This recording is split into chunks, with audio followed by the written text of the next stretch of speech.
Corey Robinson here, Planning Ops Section Chief for Team 6. I'm going to go into a little bit of last night's operation and then take you through to today. So this is the briefing, operational briefing for September 11th. The current acreage on the fire is somewhere between 75 and 80,000 acres. We're still waiting for the IR to determine that exact acreage, but that's where we're at now, somewhere around that 80,000 acre mark. So go into a little bit of last night's operation.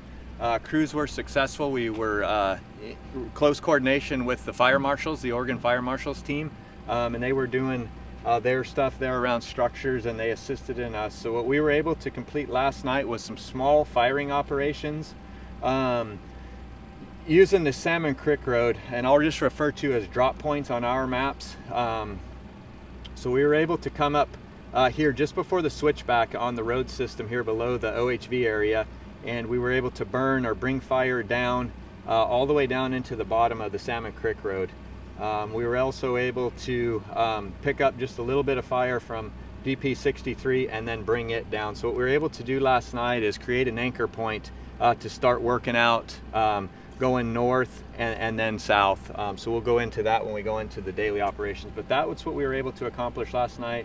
We used a combination of the hand crews, and we had a drone in there working on depth. So crews were able to secure a great anchor point and get that established, and then we're going to continue to further that out today.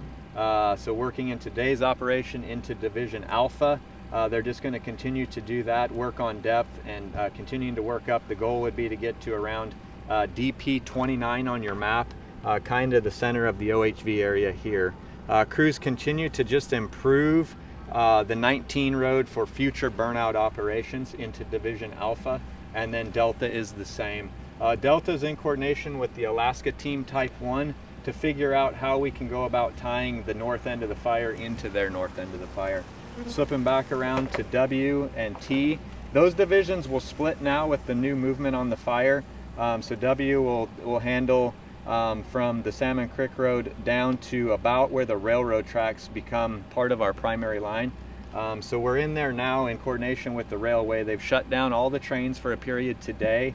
They've actually brought water cars and fire engines in on the railways. So we're using them to help supply water to the burn group.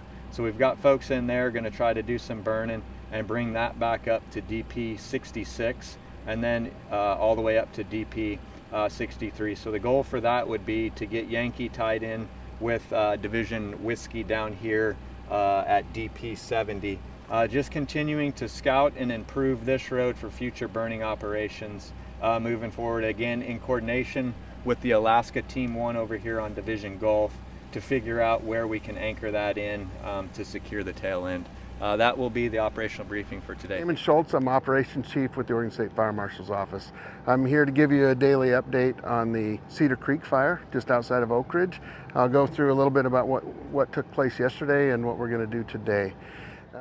So today with the structural group from Oregon State Fire Marshals, we broke them into two groups, a blue group and an orange group. The blue group is going to take everything just north of Oak Ridge, and they're going to work up into the High Prairie neighborhood.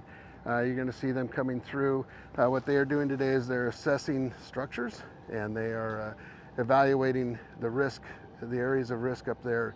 They're going to start putting up green placards on the driveways. We're going to start to see those show up, hopefully every address within a couple of days. Those placards allow us to tell the next incoming firefighter of the risk involved when they enter the property and some of the things they need to know before they go into an area that's maybe a little more hazardous than others. They're also going to assist our wildland partners in protecting this line and continue a little bit more burnout operation and work together to make sure that we get that as buttoned up as possible for the safety of the northern part here. The orange group is everything from the north side of Oak Ridge down, actually coming all the way out into 58, and there's some structures down here on the south side of 58 that we're going to be doing the same thing, assessing. We're going to be doing some clearing so we can get into those structures a little faster if we need to. And you're also going to see those green placards being used throughout this area as well. Every address that we enter, we're going to try to leave a green placard so the next firefighter in will know of those hazards. All right, so that's our operational plan for the day. We're going to continue to assess the structures throughout this east side of Oak Ridge and assist our wildland partners in strengthening those lines. Thank you. It's an honor to be here in Oak Ridge.